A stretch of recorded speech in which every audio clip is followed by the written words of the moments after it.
அனைவருக்கும் அஸ்ஸலாமு அலைக்கும் வரஹ்மத்துல்லாஹி வபரகாத்துஹு. நம்மில் யாருமே 75 சராசரி ஆயுள் ஆண்டுகளுக்கு மேல் உயிரோடு இருக்கப் போவதில்லை. போகும்போது எதையும் எடுத்துக்கொண்டு போகப் போவதுமில்லை. ஆகவே சிக்கனமாக இருக்காதீர்கள்.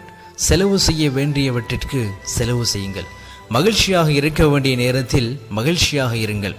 உங்களால் முடிந்த தான தர்மங்களை யோசிக்காமல் செய்யுங்கள். எதற்கும் கவலைப்படாதீர்கள்.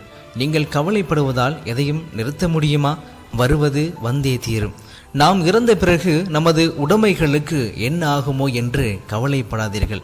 அந்த நிலையில் மற்றவர்களுடைய பாராட்டுக்களோ அல்லது விமர்சனங்களோ உங்களுக்கு தெரிய போவதில்லை.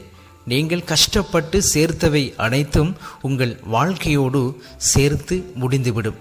உங்களை கேட்காமலேயே அவைகள் முடிக்கப்பட்டுவிடும். உங்களின் குழந்தைகளை பற்றி கவலைப்படாதீர்கள். அவர்களின் வாழ்க்கை அவர்களுக்கு விதித்த விதிப்படிதான் அமையும். அதில் நீங்கள் எந்த மாற்றத்தையும் செய்வதற்கு வழி இல்லை. நாம் எவ்வளவு பணம் வைத்திருந்தாலும் என்ன பெரிய பதவியில் இருந்தாலும் நமது மகன் மகள் தலை விதிப்படியே நடக்கும். நாம் ஒரு வழிகாட்டியே. சம்பாதிக்கின்றேன் என்று பணத்தை தேடி அலையாதீர்கள். பணத்தை விட உங்களின் ஆரோக்கியம் முக்கியம். பணம் ஆரோக்கியத்தை மீட்டி தராது.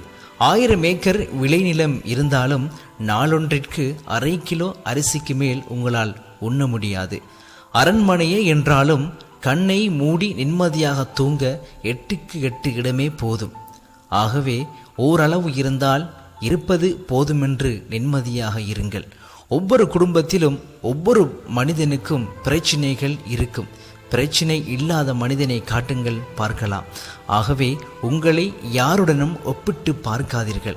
பணம், புகழ், சமூக அந்தஸ்து என்று மனதை போட்டு குழப்பிக் கொள்ளாதீர்கள்.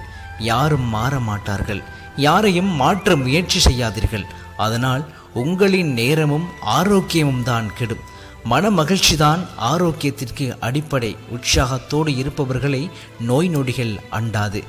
நல்ல மனநிலை, உடற்பயிற்சி, சூரிய ஒளி, நல்ல உணவு, தேவையான விட்டமின்கள் இவைகள் இன்னும் சில ஆண்டுகளுக்கு உங்களை வாழ வைக்கும். அதற்கு மேல் என்ன வேண்டும்? சிந்தியுங்கள் நண்பர்களே. சிந்திப்பதற்காக சில துளிகள். நன்றி.